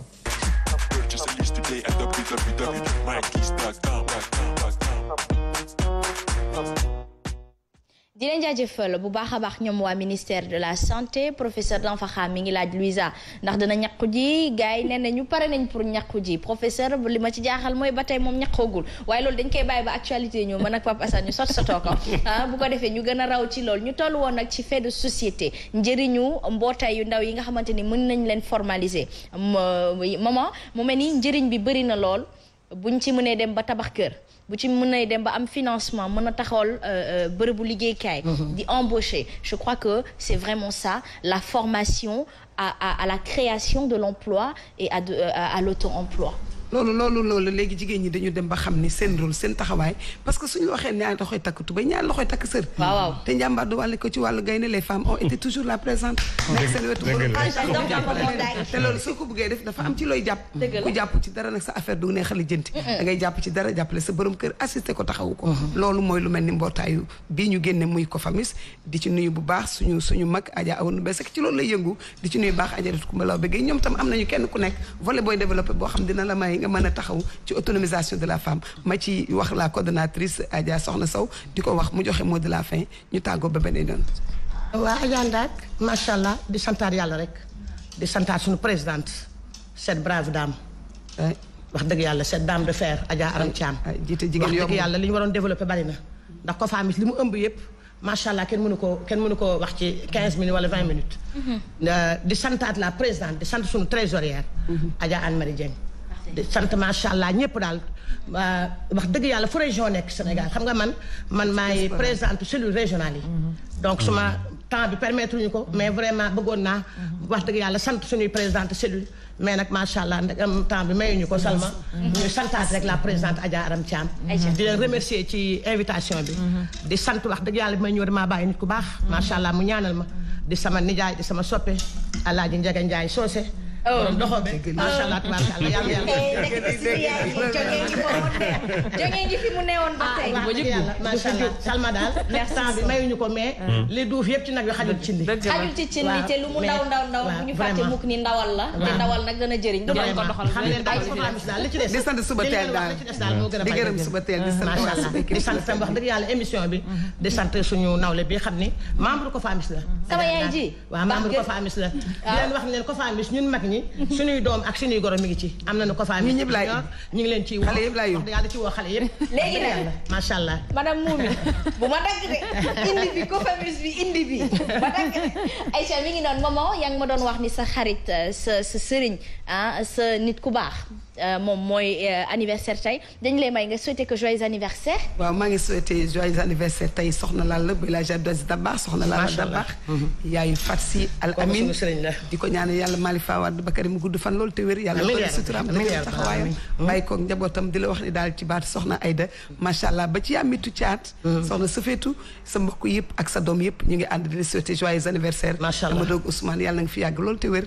te am sutura am bànneex dund ba soxna Faat di lay teral ak njabootam macha allah mi ngi noonu sama yaay ji dama leen di yeewi ndax xam naa ni yitte yi bëri nañu bu ko defee Pape Assane Seck mën a ñëw moom itam ak i ganam ñu daal di dugg ci actualité bi laata loolu ginnaaw bi ñu tàggatoo ak yéen ba noppi dañuy dugg ci développement personnel ak professeur Danfakha c'est tout de suite.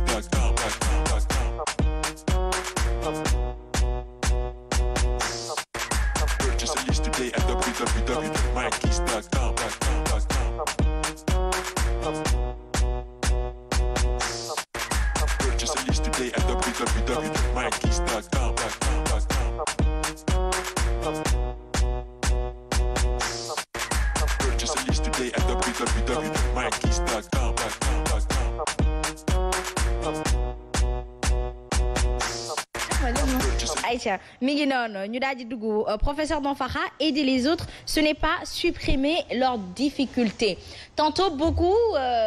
font vraiment une nuance entre aider et faire disparaître les difficultés des gens. Comment y arriver? Alors déjà merci beaucoup. Donc déjà dimbal nit dafa laaj ñu xam déjà doomu aadama lu ci yenn anam lañu koy dimbal. Xam nga ku nekk ci ñun am na tolluwaay bu mu nekk te tolluwaay boobu bugg na dem ci beneen dimension maanaam dangaa nekk mais dangaa bugg a nekkaat maanaam dangaa bugg a doon ci diggante boobu dafa am li nga xam ne moom mooy yoon bi nekk diggante fi nga nekk ak fi nga bugg a dem te yoon boobu ku mel ni Søren Kierkegaard benn gëstukat la boroom xam-xam bu nekkoon Danemark mais gaañu na depuis presque 200 ans mais moom bindoon na ne jafe-jafe maanaam yoon bi doomu aadama di topp du yoon boo xam ne yoon bu jafe la waaye jafe-jafe ci boppam moom mooy yoon bi. kon ñu ngi gis ne su fekkee nangu nañu te président Abdou Diouf très souvent moom daf ko doon répété maanaam du yoon bi moo jafe mais jafe bi moom mooy yoon bi.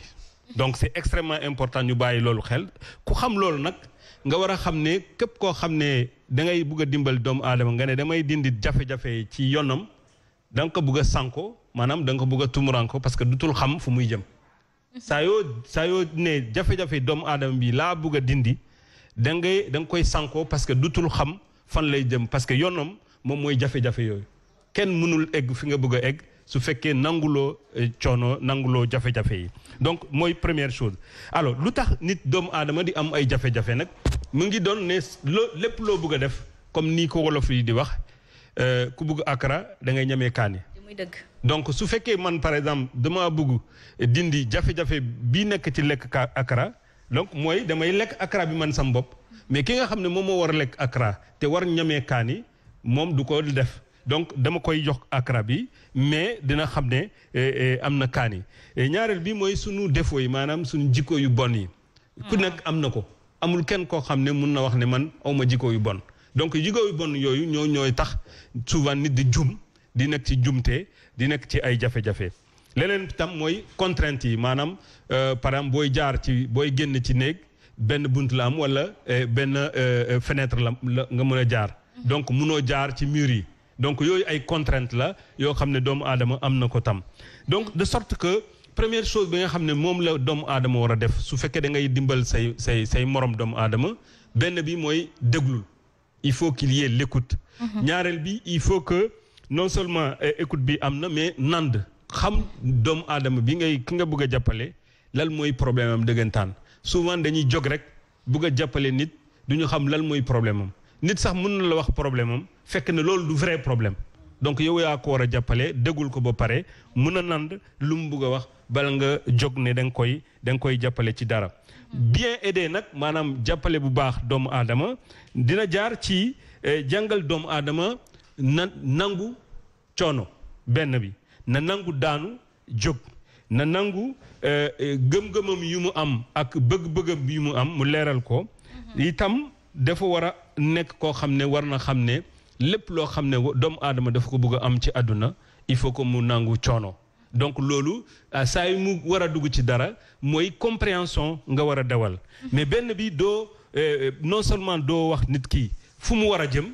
parce que souvent ne da ngay jox xaalis nit wala nga koy jox ndimbal nga ne ko waaw dama lay jox ndimbal bi mais li ma bëgg ngay def comme par exemple diggante dëkk Sénégal yi Afrique yi ak dëkk nasaraan yi saa yu ñu joxee xaalis dañu ne li ngeen war a def li ngeen war a jaar te loolu du ndimbal loolu mooy pratiquement du ndimbal mooy da ngay def nit ki sa jaam waaw da nga koy conditionnaliser loolu du mun a sotti beneen bi tam mooy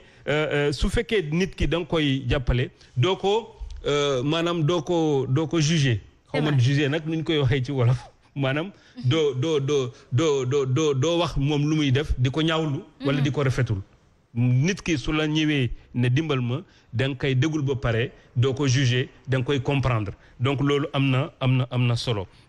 alors benn bi mooy suñ ko jëlee li may wax ni instant bi suñ ko jëlee ci wàllum accompagnement gunge xale yi nañu gis ne par exemple léeg-léeg structure yi nga xam ne dispositif état bi yi nga xam ne dañuy jàppale xale yi léeg-léeg nga dégg leen ñu ne xale yi sérieux wuñu nanguñu liggéey lu yomb lañu bëgg suñu leen joxee xaalis dañ koy détourner loolu yëpp nekk na loo xam ne ñàkk a déglu ndaw yi mooy indi nguur gi ci dynamique boobu parce que kenn waxul nguur mu nekk fii di wax xale est-ce que baax na wala baaxul moom moo war a comprendre ndaw yi xam lu mu war a def ak ñoom pour ñu mun a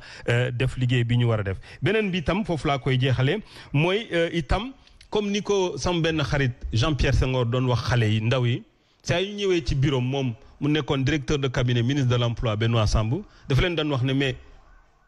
état lu mu leen yoreel par exemple léeg-léeg da ngay gis ay jeunes ay ndaw ñu ne état nguur gi mais à partir du moment nguur gi jàppaleen la ba nga jàng nga paree sa jàng mais lu mu la war a joxaat donc li ci des rek ay ndimbal lay doon mais warul nekk loo xam ne ay exigence la maanaam joxuñu liggéey wala ñu xas la joxuñu liggéey wala ñu manifester mel ni dafay mel ni chantage donc ça veut dire que su fekkee dañu bëgg a ànd ak ndaw yi bu leen pour jàppale leen il faut que ñu jàngal leen métit il faut que ñu jàngal leen liggéey il faut que ñu jàngal leen création maanaam ñu sakk ay valeurs yoo xam ne dina leen permettre ñu mun a njëriñu seen àdduna ñu mun a tekki mais doo nekk fii di joxe maanaam di sarax nga yaakaar ne ki ngay sarax li nga koy jox dina ko permettre mu tekki munoo nekk fii bugg a wax ne ki ma bugg a jàppale liggéeyam dama koy def ci place am loolu munul dem fen nit ki mooy def liggéeyam yow nga nekk ci gannaawam di ko won ne que lii fii baax na fii baaxul mais liggéey bi moom ci boppam moo koy def ba tax ne toujours ndimbal nekkul loo xam ne ay sarax la nekkul loo xam ne ay joxe la gratuitement la mais nekk na loo xam ne juste permettre doomu aadama bi mu mun a tekki boppam lu mu war a dem fu mu war a aw ak lu mu war a def yëpp moom moo ko war a définir yow mii nekk sa gannaawam da nga koy gunge rek di ko dooleel. voilà mi ngi noonu dafay am solo bu baax a baax développement personnel li lay jëriñ moo tax sa toogaay fii professeur Dom Fakha am solo ci noonu nag lay nuyu itam kii di Pape Assane Seck Pape noo def. bismillahi rahmaani rahim asalaamaaleykum rahmatulah taala wa barakaatuhu. waaleykum salaam. bismillahi rahmaani rahim bi kalimatillahi tamaat min sharri ma xalaqa. allahu jalilu samat. xam na lan moo la loogu. lan mooy loolu. mooy lu mënti xew. sant yàlla. lu mënti am. lu mënti def. lu mënti foog. lu mënti xalaat. ak lu professeur mënti wax.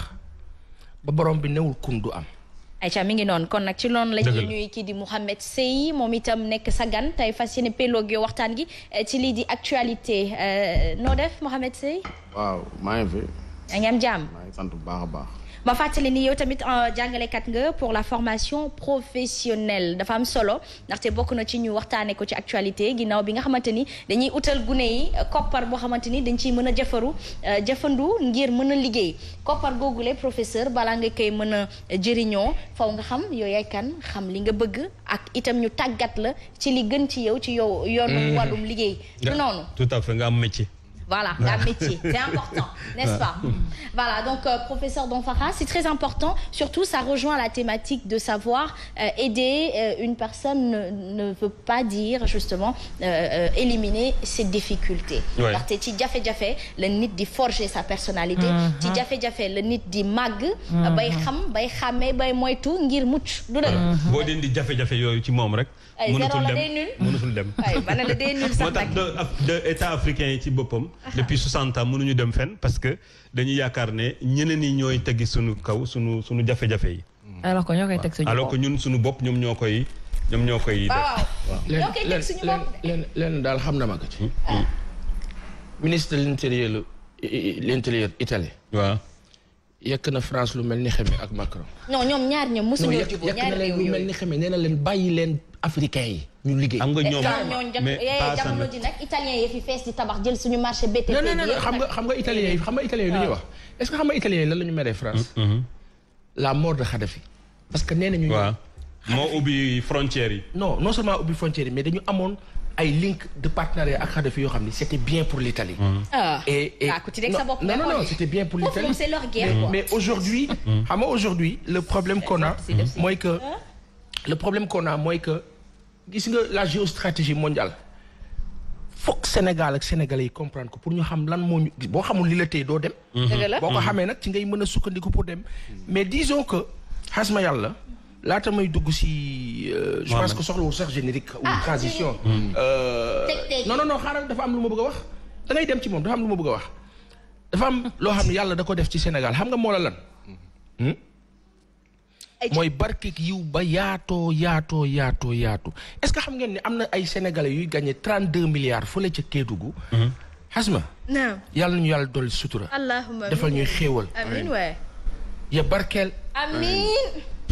ñooñu la ñuy gagné par an. te mu jig ñu. la ñuy gagné par an. mu toll ci ay 30 milliards jëm kaw. yàlla ñu yàlla defal lu ko raw ñun ñëpp. amiin waay jërëjëf. Aïcha mi ngi noonu nag dañuy daal di ndar keppe di gërëm professeur Danfakha en tout cas thématique d'aujourd'hui yaakaar naa ni kenn ku ci nekk di nga ko nangu ndaxte ku ci nekk bëggul yoon bu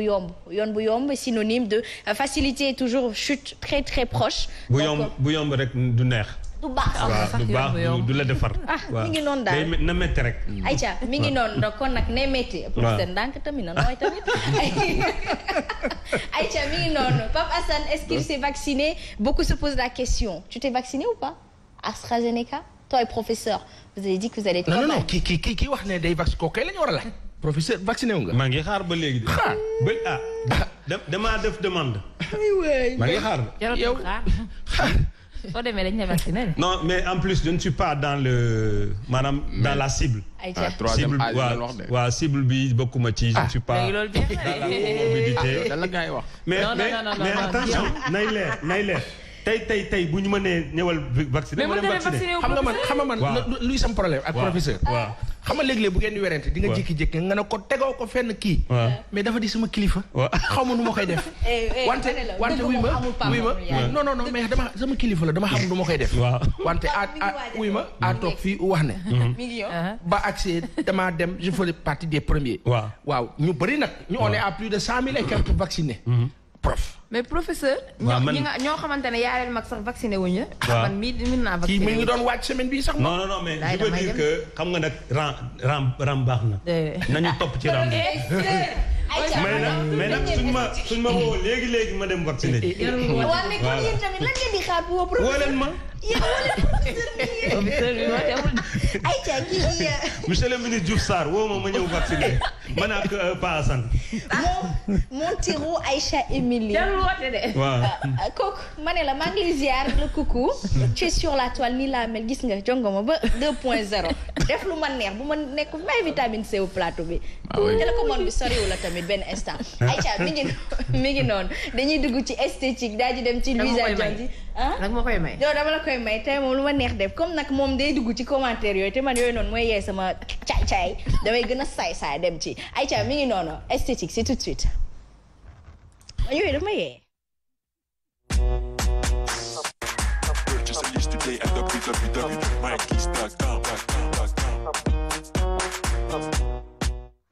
Aïcha mi ngi noonu Louisa Diandi dents blanches à tout prix mbaa samay bos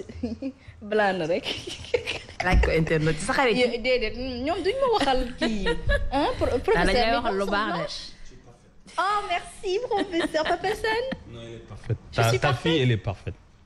Machallah. Le problème c'est qu'elle est blanchie trop. Moi je n'ai jamais blanchi mes dents. non c'est naturel. wax ak dégg nag. elle les blanchit trop. elle les montre. Je souris trop. Non. Ça veut dire quoi? C'est-à-dire qu'elles sont trop blanches. Par conséquent, elles sont jolies. Voilà, merci bien. Monsieur si vous êtes d'accord, j'ai de jolies dents. Elles sont bien blanches.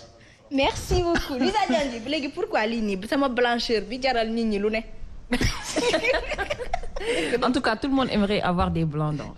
dents blanches. Alors gis nañ léegi ci marché bi dafa am ay kits yoo xamante ne c'est des kits de blanchiment dentaire. Alors il faut juste rappeler que c'est permis que nit ñi di ko utiliser chez eux. Toutefois, il faut quand même que ça ne soit pas de façon fréquente. Peut-être benn yoon ci semaine bi wala 2 fois ci semaine bi. Ça dépend. Il est aussi permis ou bien il est aussi fait dans les cabinets li nga xamante ne mooy blanchiment dentaire. Alors cabinet bi li mu mën a utiliser tey jii ki nga xamante ne moo jënd kit di ko def këram mënu ko utiliser noonu parce que cabinet yi am na produit yoo xam ne dañ koy utiliser te boo ko defee ci cabinet bi dina dem ba 3 à 6 mois ou bien de façon une durée en tout cas boo xamante ne moo ëpp comme nii ci li nga xamante ne mooy ci li MD di génnee nii. am na benn vidéo bu mu ko yónnee pour wax ne ki nga xamante ne moo jënd di kit bi alors kit bi mën na nekk feutre mën na nekk loo xamante ne da ngay jël coton-tige comme ni ko dame bi di defee nii ci vidéo bi c'est permis que nit ñi di ko def seen kër mais boo gisee mu def mouchoir bi c'est pour montrer que ne dafa am produit chimique et que dafa am pourcentage boo xamante ne c'est ça peut être dangereux, ça peut être nocif parce que les lèvres et les gencives sont quand même assez sensibles. Donc, da lay won ne que ne boo koy utiliser, il faut mettre sur la dent, pas vraiment que mu dépasser li nga xamante ne mooy dent bi. Mais ça c'est de façon cosmétique. Mooy yi bokk na ci yi utiliser aussi si salon de beauté yi parce que kit dans yi nga xamante ne mooy blanchiment dentaire dafa am ci cosmétique yi am aussi si cabinet yi. Alors bii di ñëw médecin bi dentiste bi dina wax tey jii li nga xamante ne processus bi ñoom nuñ koy defee mais yii nii dafa bëri si marché bi. Mais ça doit être de façon modérée dafa mel ni comme gommage tey jii bu dee da ngay gommage sa kanam tous les jours boo koy def tous les jours boo demee après da ngay abîmer li nga xamante ne mooy sa peau léegi lii nga xamante ne mooy kit de blanchiment bi nga xamante ne mooy moom ngay def ci sa kër il faut quand même faire très attention am na li nga xamante ne mooy aussi dentifrice alors dentifrice yi nga xamante ne mooy c'est des dentifrices yoo xamante ne day weexal ba bokkul ak dentifrice classique yi. Ça aussi il faut faire la part des choses ci yenn produit dina am bicarbonate de soude mais bokkul ak bicarbonate bi nga xamante ne moom la ñuy utiliser bicarbonate alimentaire parce que boobu quand même dafa am effet abrasif boo xamante ne day yàq li nga xamante ne mooy dents yi am na ñoo xamante ne nee nañ citron la ñuy utiliser mais quand même ñi di naan citron tous les jours il faut faire très attention à ce que mu bañ a yàq li nga xamante ne mooy émail dentaire bi.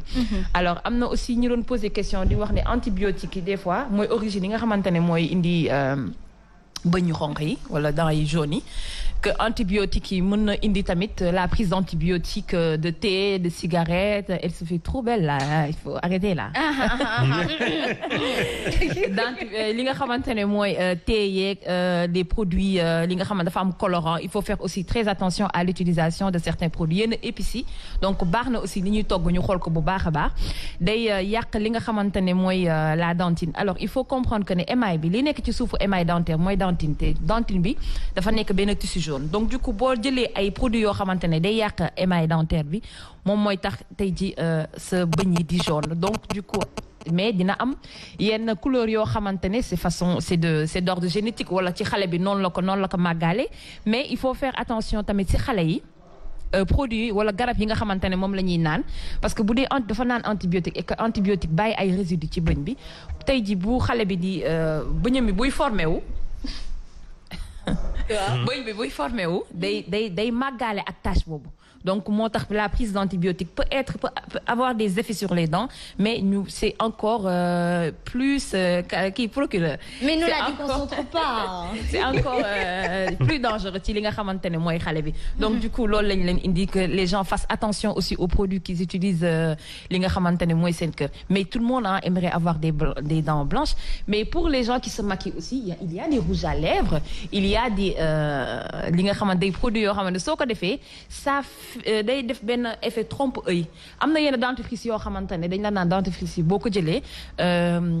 day weexal bañ mais daf si am produit yoo xamante ne day colorer gencive bi léegi bu colorer gencive muy indi effet bi nga xamante ne boo broso ba pare da ngay yaakaar que ne def na effet mais le choix aussi des dentifrices aussi est à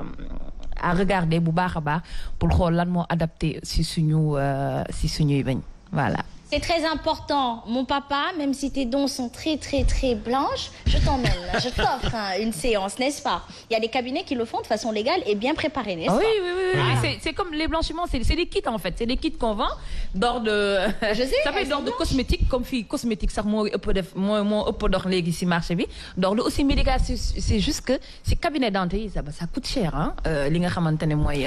Je te verrais bien dans une production de magazine. Oui. pour l'esthétique. Je te vois bien dedans. non ma. oui dafa jongo ma nag. oui dafa. non casting Subatel la baax. nañ ko mooy tey dañ ko transformé. mooy minutage yooyu ay 12-13 minutes yooyu. magazine yooyu. waaw dafa jongo ma xale bi. macha allah macha allah. mais ni nga indi sa produit rek moo war la ko kii rek faram fàccee la ko rek. mais ma ne la jël asma kobaay rek. nga ne ma de non foofu day ëpp. non kobaay bu doy waar. damay mel ni Assane Diouf gars yi di ma naan bàyyil xorom bi loolu lay bañ. Aïcha c'est pour mettre la bonne ambiance et surtout dans l'esprit de rester positif et d'accompagner les gens justement chez eux ñu leen di wétali suba su ne merci beaucoup Louisa Diandi. Aïcha procureur Diandi dañuy jógee ci moom daal di dem actualité dem ci Messi. C'est le vrai sel de Subatel lui. Messi fu mburu mi di xoyame fu mbiri di jàppee cafka ci actualité bi lañ koy xaar moo tax nag c'est la cerise sur le gâteau d'aujourd'hui Papa Sensei qu'on reçoit tout de suite.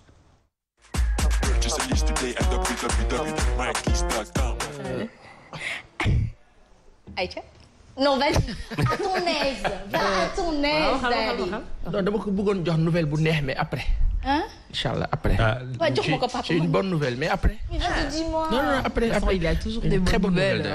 Ah oui. Une très bonne nouvelle. Le président de la République aurait fait quelque chose de maniable. ci la dëkk lu baax ci la dëkk. Parfait. pour def lu baax. c'est que problème bi moom day def benn bu baax am ñu bëri ñu ko yàqal di defal ko yu bon yeneen loolu mooy problème bi mais monsieur Sey Mohamed. démb gis naa ci guddi gi production Baye Alé bi ak Khalifa Ababacar Sall un discours d'homme d'État très cohérent très fort et pointu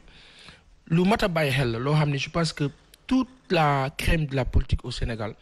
mën nañu bàyyi xel ci kàddu yooyu xam nga tamit ku la ëppale expérience wax dëgg fa yàlla ku am benn jaar-jaar bi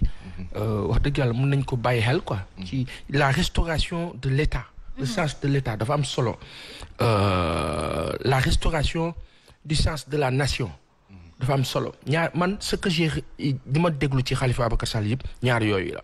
mooy teg état mu samp ak nation état nation loolu dafa am solo amoon nañ ko dans le temps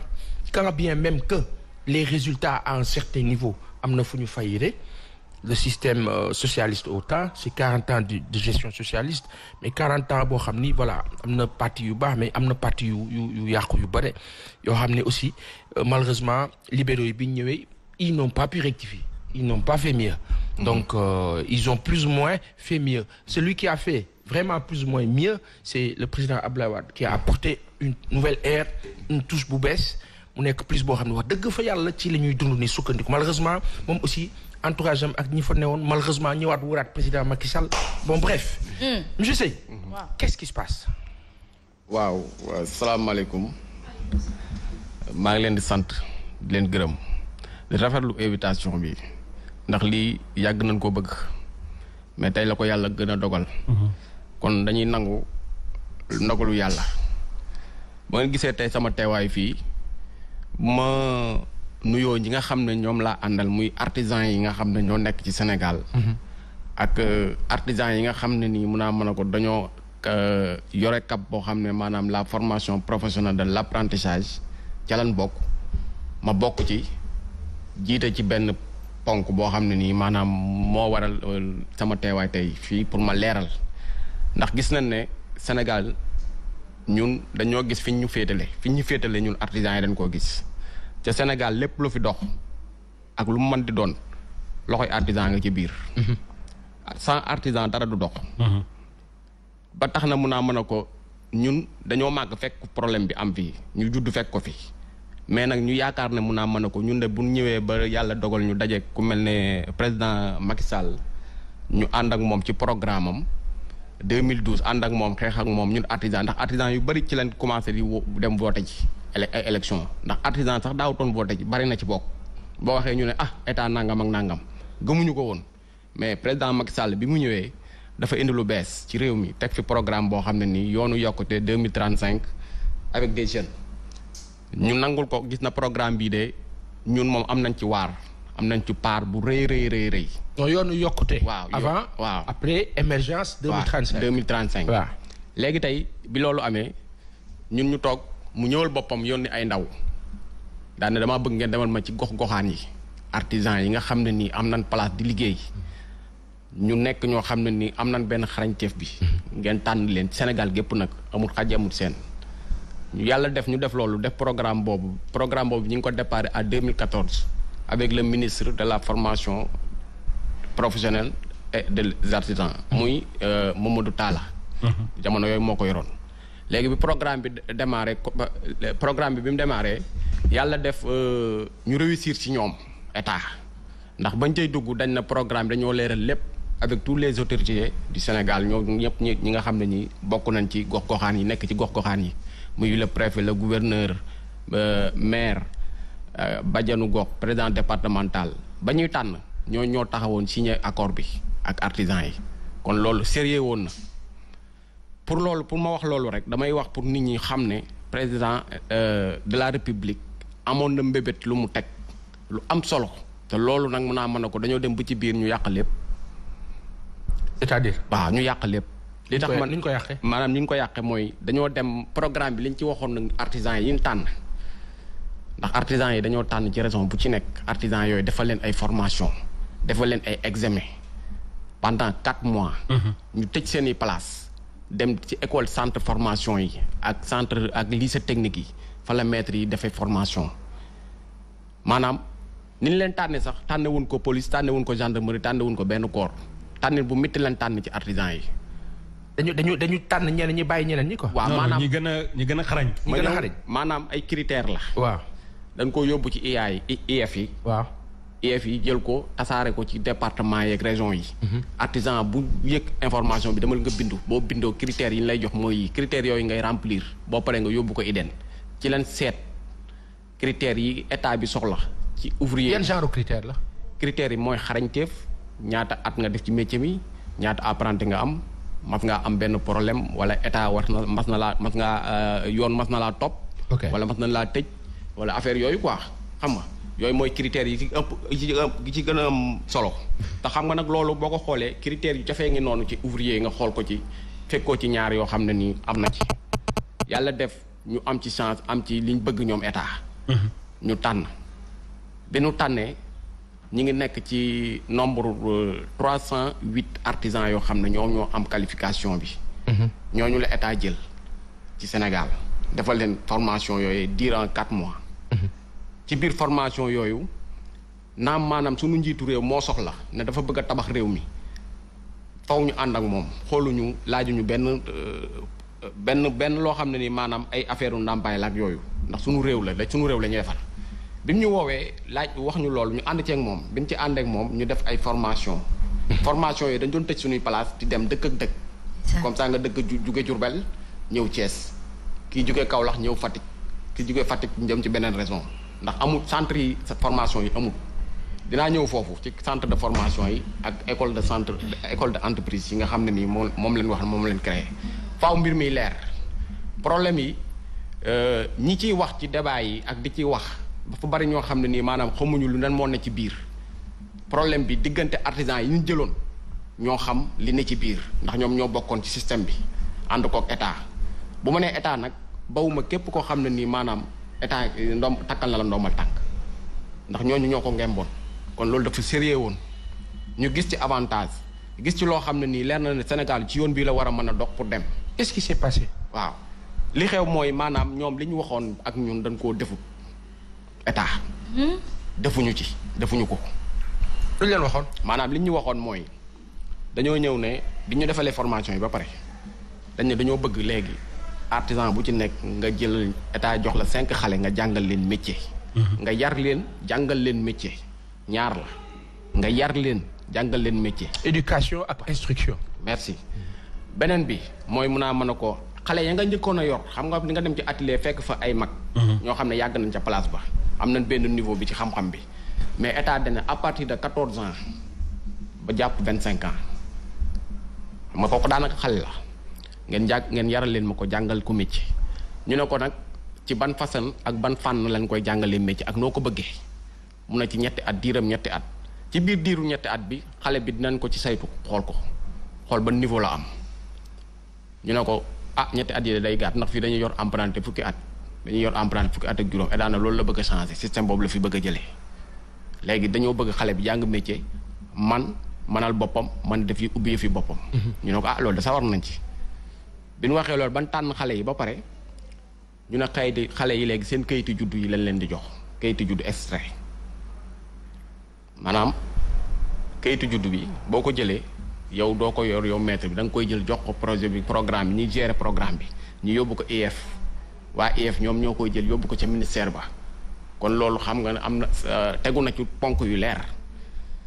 parents xale yi dañ leen a woo ba ñuy leen di jël dañ leen a woo ne leen état de nee na léegi xale bi léegi dootu toog ci atelier bi nii rek di dem ak a ñëw day xëy 8 heures di wàcc midi di gont 3 heures di wàcc 6 heures ñu jox ñu ay heure ñu jox ñu ay fiche yeeg lépp a ngi ci yaa ngi dégg ba loolu amee ñu continuer xale yi dégg nañ information bi état bi wax état bi nee na leen damaa bëgg nga jàng ko ñetti at te boo ko jàngee ñetti at dama lay defal examen bu ñuy wax CAP yaa ngi dégg CAP boobu ba yàlla dogalee mun naa mën a ko bi ñu ko defee ba pare xale yi pour ma gaaw a tënk affaire bi xale yi bi ñu defee CAP ba pare état dafa leen a dënkoon na leen léegi dinaa leen jàppale ku ci am CAP état moo lay jël en charge yóbbu la ci école formation bu mag wala ñu yóbbu la ci école entreprise bu mag wala boog ñu financé la bu fekkee ne wóolu na la mën nga sa métier yaa ngi dégg ci biir njàngam métier moom état warloo na ak yow 40 000 yu mu lay jox par weer yow xale bi bourse genre bourse. loolu am na ko dimbalee loolu am na. dara mu ci. joxuñu kenn dara joxuñu benn xale. yaa ngi dégg. loolu si depuis quand. waaw depuis 2014. ba léegi ba tey jii mun naa amal programme bi mi ngi déroulé ba léegi. te dara amu ci dara amu ci ñun ñii maîtres yi dañ ñoo prévoir woon nañu dañuy defar suñuy place. yaa ngi dégg mun doon ay école entreprise ñun yoratuñu ay ateliers yi nii léegi école entreprise lañ ñu tuddee. ay maîtres formateurs lan professionnels. l'idée est très bonne l'idée est géniale. yaa ngi dégg maintenant lan nga yaakaar ne moo tax mu bloqué wu. li tax mu bloqué mooy. ay nit yu ñu fa teg la wala lan la. waaw maanaam xam nga li tax mu bloqué ñun li ñu jàpp ñun. ministre bi fi ne moo liggéeyu. Mamadou Talla. non. Dame Diop. Dame Diop waaw Dame Diop bii. waaw ndax Mamadou Talla. Dame waxul lool de. non déglu ma rek. waaw Mamadou Talla moom moo tàmbali programme bi 2014 ba 2016 programme bi jeex ñu def examen 2017 ñu lancé waat beneen programme muy CN32 ñaari programme la bële amoon na budget ak léppam yaa ngi dégg léegi matériel bi nga xam ne moom la ñu waroon a jox ñun maîtres yi lañ ñu jox ca matériel lu ci bari bu dee 190% yi benn baaxu ci ndax ay paquet la léegi dañuy gàttal waaw ñu gàttal waaw lan ngeen bëgg nguuru Sénégal def ko léegi. non li ñu bëgg mu def ko ndax dañoo dégg ay rumeur yu am ci problème yi am te man du ma nëbb sama wax dëgg rek laay wax fu ma woo ma taxaw ko wax ko fa. waaw ayca. yaa ngi dégg avant coow li di am mbas mi booy génn nii di mars di kéeg yooyu avant muy am damaa dem ci plateau télé. yaa ngi dégg avant may dem ci plateau télé damaa bind lettre ñu nag association des maîtres artisans de la formation professionnelle. ñu ñëpp ñu toog def suñu kuréel waxtaan. ñu ne léegi dañ bind ministre bi lettre jafe-jafe yi am ci la formation professionnelle ñu toog waxtaane ko comme dañuy woote dialogue. def ngeen ko. ñu bind lettre ma bind ñaari lettre yónnee ko 2020 bi moom laa njëkk a bind lettre yëpp ngeen man kii ñu accepteel ma dem ba ministère ñu defal ma tampon na ma ministre bi jot na ci. d'accord amul retour woowu ba léegi. doy na waar yaa ngi dégg ma dem ñu dem ci plateau. ayca. bi ñu demee ci plateau may war rek ma yeggale soxna si. dañuy tëj foofu ngay tëjee. foofu ngay tëjee plateau. ma waxaat la même chose. yaa ngi dégg ne ministre bi na gëstuwaat affaire bi. xoolaat liggéey bi. am nañ ay rëq-rëq yu bari yu ci nekk. ba pare mënoo tàmbali formation ñu ne la 4 ans nga koy def deuxième formation bi. ca déroulé na depuis 2018 yaa ngi dégg te maîtres yi defuñu benn examen defuñu benn formation bu ñu war a jàngalaat yeneen xale yi la war a dénkaat te man ci xale yu ndaw yu njëkk ya laa lay wax de. le président li mu wax ne def nañ ci ay millions ci xale yi duñ ko weddi am na. li ne def nañ ay formation duñ ko weddi def nañ ko waaye xale yi ban defee formation li ci gën a garaaw mooy xale yi ban pare dañ seen examen yi seen diplôme yi sax jotuñu ko. Mohamed vraiment yow di nga am yow man maa lay wutal ay plateau. ci kàttanu yàlla. parce que da nga war a wax. non dama war a wax. si xam nga benn affaire laay tëjee rek. xasma yàlla na yàlla roof baax